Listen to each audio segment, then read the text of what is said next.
is now in session. Hi. The first item.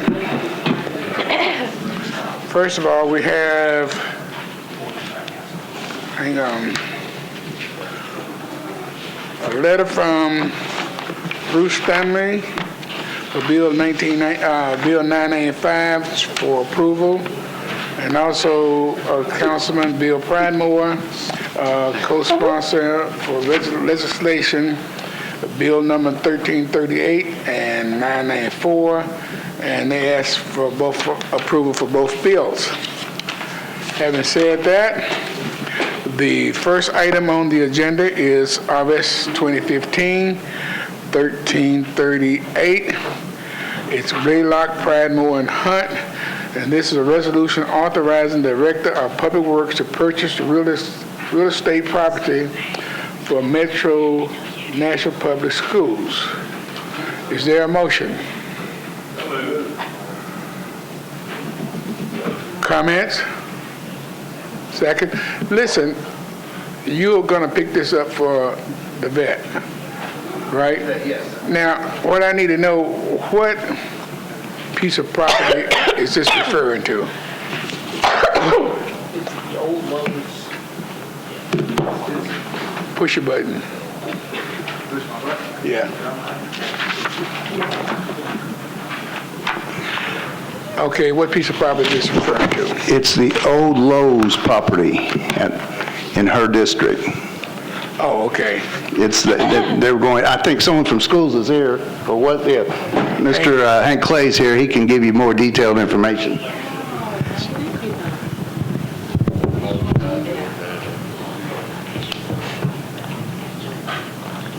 Okay, planning.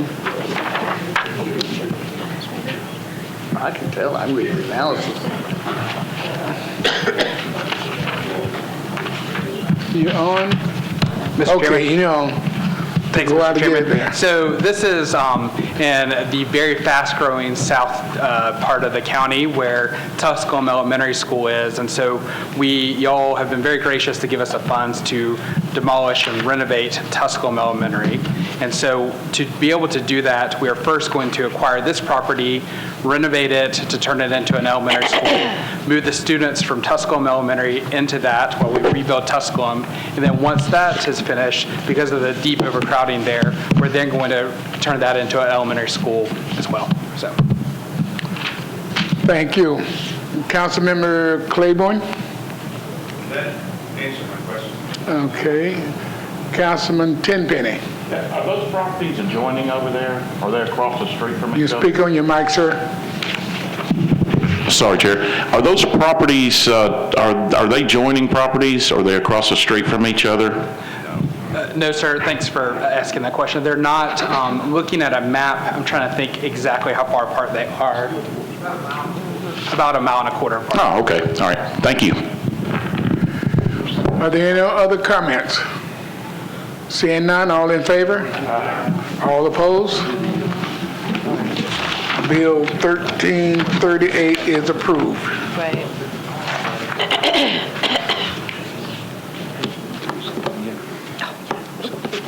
Okay, the next item is 2014-994. It's an ordinance authorizing amendment number 1 to the Division Street Extension Phase 1 right-of-way acquisition for additional acquisition of certain easements and property rights between 4th Avenue South and 8th Avenue South, and including Fogg Street and 7th Avenue South for the closure of the CSXT crossing. Is there a motion? Comments or questions?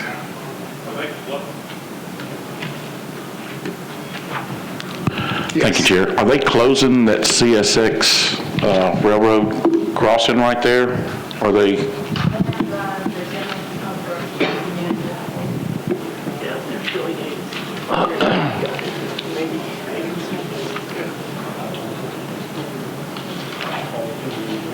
Billy Davis, Public Works. We are looking into the closure in working with the railroad, one of the options looked at with the new bridge was the closure of that crossing right there. Was that the same crossing that we were trying to possibly do a quiet zone there? That's been looked into also, yes, sir. Okay, but that is the crossing that, okay, I just wanted to make sure. That's one of them, yes. Okay. Is that the one in the Gulch, is that the one, Billy, in the Gulch that's been causing it's been causing a problem for a couple of 2 or 3 or 4 years now, hasn't it? That crossing, I think, what I remember about it, has 44 trains a day through there, and it feeds into the Kane Avenue Yard area, and it would help the area businesses if you did not have that area. With the completion of the new Division Street Bridge, there will be an alternate way to address access to the community.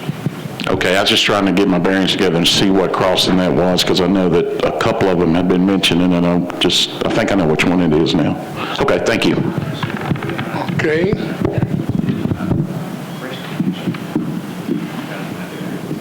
Council Lady Allen? Thank you, Mr. Chair.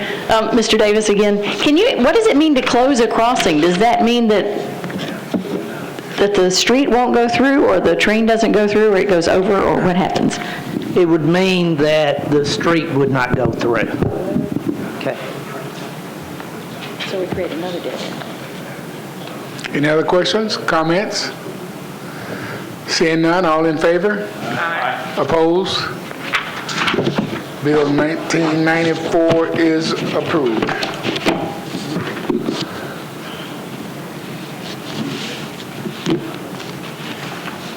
Next item is Bill 1995.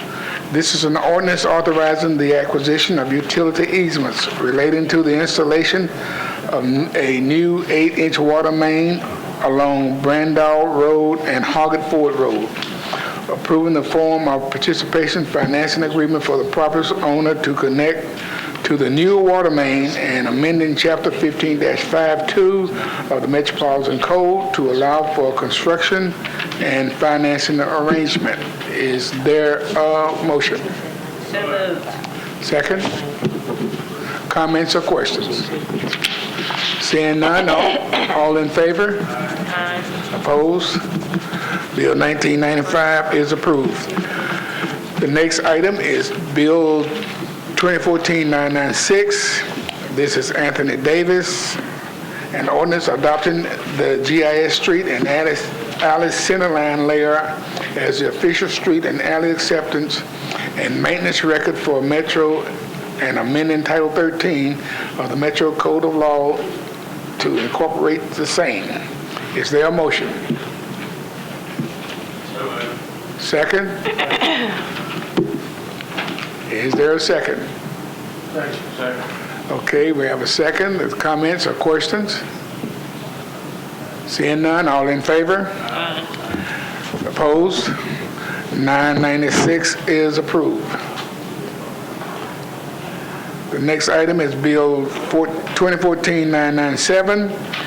This is an ordinance authorizing Metro to abandon easement rights that were previously retained by Council Bill Number BL 2007-104 within a portion of the former alley number 236 for properties located at 1701 and 1707 Broadway and 115 17th Avenue South. Is there a motion? Comments or questions? Seeing none, all in favor? Aye. Opposed? Bill 997 is approved. Next item is Bill 896, Scott Davis.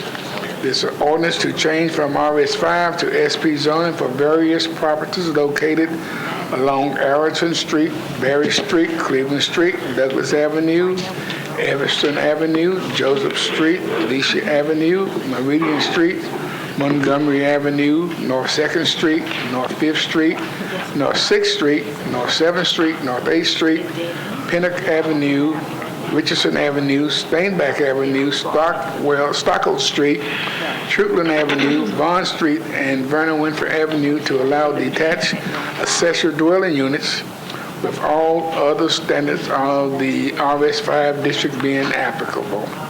Is there a motion? Second? Comments or questions? Yes. I got one before you. Let me get Councilmember Cleveland. He's next in the queue. Thank you. I know the sponsor's here. I'd like to ask Mr. Cooper, since you did the analysis, can you explain to us that there is an amendment for this, right?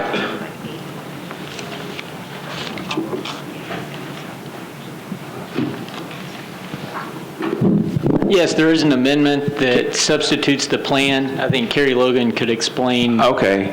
Kerry, if you could explain the differences between what has been previously proposed and what is now being proposed. The substituted plan was done by the planning department, and that was to catch a few things that are in the zoning code for detached accessory dwelling units that were inadvertently left out of the plan the first time. So the substituted plan makes sure that it has everything, all of the regulations that are currently in the code in the SP for detached accessory dwelling units. Okay, so in Mr. Cooper's analysis,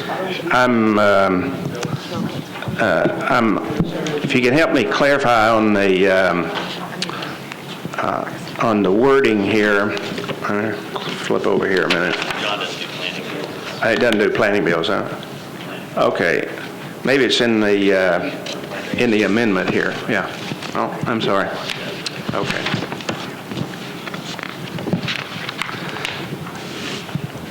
Okay. Where did I see that?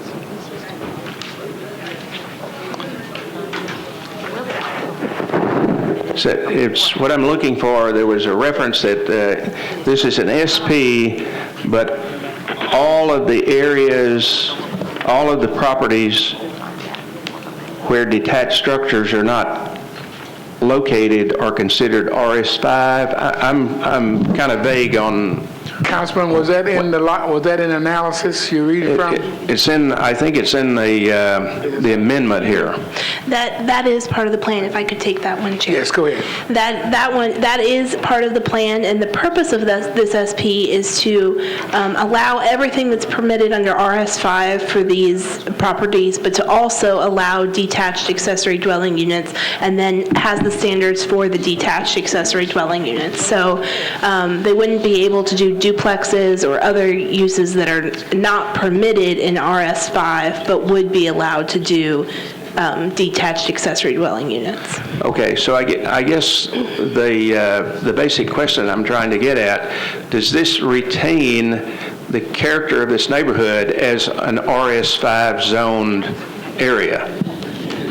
All of the detached accessory dwelling units would need to be behind the primary structure and removed from the primary structure. They would be more like detached garages than a duplex setting that has two units, right up at the street.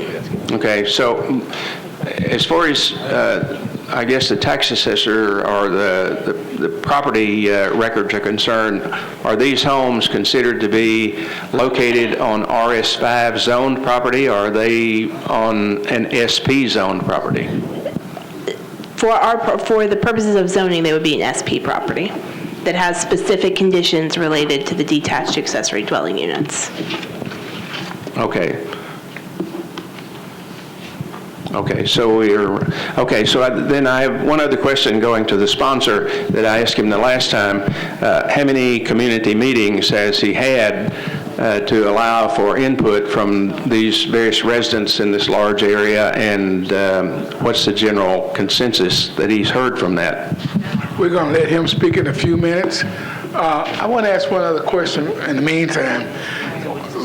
To get a better picture of what we're talking about, is this something that's similar to the detached garages in a lot of the homes out on West End Avenue and all in those areas? And a lot of them got the detached buildings behind the house. Are we talking something similar to that? It would be a detached, but it would be a unit. So it would have a living unit in it that would be limited to 700 square feet. So it's very small. There's a maximum square footage on it of 700 square feet. So it's a very small unit that would be allowed to be detached from the primary unit.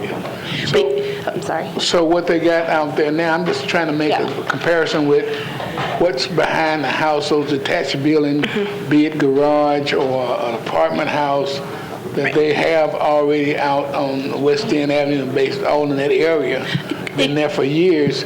What is that zoning out there, you know? I don't know off the top of my head, but it would be something similar to that, that it would either be the size of a garage and be a unit, or you could possibly have a garage with a unit above it. Okay, that's what I'm on. Thank you very much. Now we got, wait a minute, Council Lady Allen, did you have, okay, now we'll get to Councilman Scott Davis. Thank you, Mr. Chair.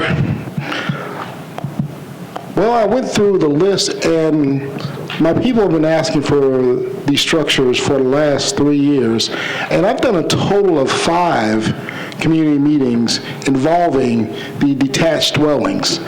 Recently, since this bill came, to planning for myself, I've done 3. I'll be doing 1 more community meeting because I will be deferring this again. Now, for the record, my neighborhood was originally an R6 neighborhood. In 2005, I believe, if I'm wrong, Mr. Harrison, please correct me. After Mr. Harrison and a couple other people left office, another council person rezoned all the 5th District, which is also right next to downtown, and has several alleys to a RS neighborhood. By doing that, it prevented the use of the in-law suites or the dadoos. I currently have 50 of these structures still in my neighborhood, and 30 of them are in bad shape. They cannot repair them because it's not allowed to have, so they're just there. In fact, the former council person that rezoned this to prevent this has one in her backyard that's dilapidated and coming down. And I ask you and other council members, I don't know if it was 6 or 4 months ago, where we passed a bill for all our areas. We were looking at it countywide, but we heard and we respected the wishes of our neighbors in the suburbs to not allow it out there. Now, I'm asking my neighbors in the suburbs, please allow my community to have this use, because I am not a true RS neighborhood. I am downtown. I am 2 blocks from the new Sound Stadium in Eric Gilmore's district, and less than 1 block away from the Titan Stadium. And I have Dickerson Road and Gallatin Road on my borders. And my counterparts who are also in our neighborhoods who are close to downtown already have these accessory dwellings there. And also I have 10 of these accessory dwellings in my historic area zone in the Greenwood, in the Greenwood area, and also the Maxwell Heights area. And no one notices these structures because they're primarily used for what the great people from planning spell it out to be. You got to have a separate deed of trust. If you sell the property, you have to sell both these structures together. The homeowner has to live there. I'm having 1 more meeting on a Saturday, okay, and I'm asking for full council support to get this passed. And I'm asking that because this is done in every district near downtown that's that close. And my neighborhood used to be an R neighborhood, and then it was rezoned. And I apologize for trying to use the institutional memory of some of my council members that went before me, but if you remember and go back in the time machine a little bit, around 2005, a former member of this body rezoned the majority of my neighborhood to a RS, and it is that close to downtown. And now that I have these structures there, and my folks want to be able to repair their structures and build some new ones. Thank you, and I apologize for taking up all your time, Mr. Chair.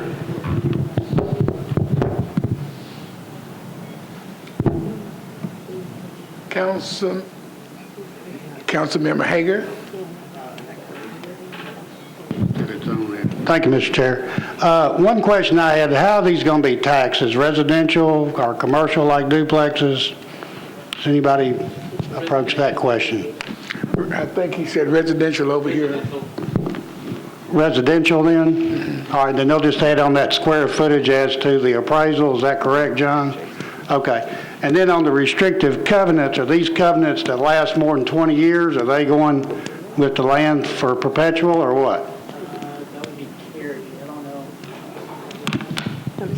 Carrie Logan may know that, I don't know anything You about may know that Sure. one, Ms. Logan? I believe they're intended to be perpetual, and these are the same requirements that are in the zoning code countywide, where detached accessory dwelling units are already permitted. They are permitted to take the restrictive covenants into the codes department and make sure that that's done before it's permitted. Okay.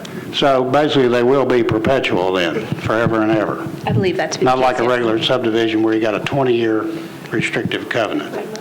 Okay, thank you.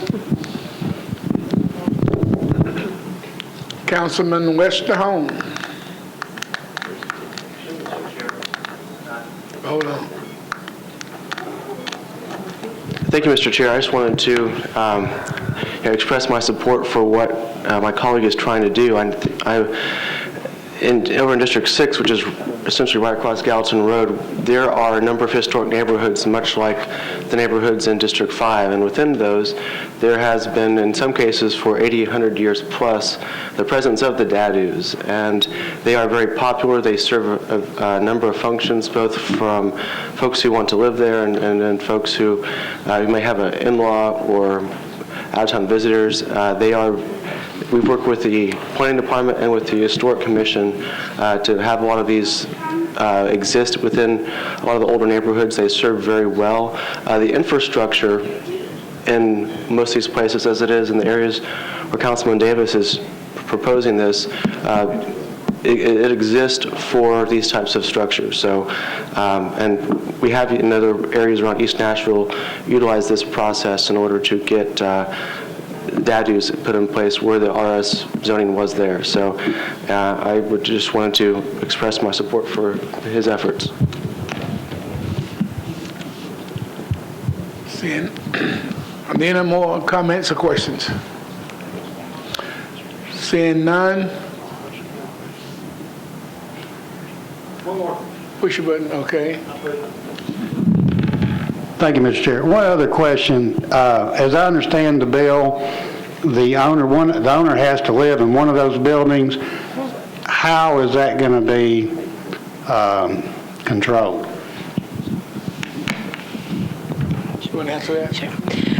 Like a lot of our zoning requirements, it would be complaints-based, and so if someone made a complaint to the codes department, they would go to the property and make sure that it was the owner, and then possibly another person living in the second unit on the property.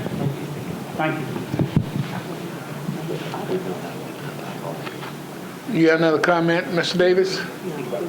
Yes, and if I get it incorrect, I apologize. I'd like to motion for a one meeting deferral so I can have my last meeting not this Saturday, but next Saturday coming up at the East Precinct, 12 o'clock. Okay. Is that a motion? Yes, sir. We have a motion that we defer Bill 896. Second. One meeting. Got a second? All in favor? Okay. The one meeting deferral is adopted.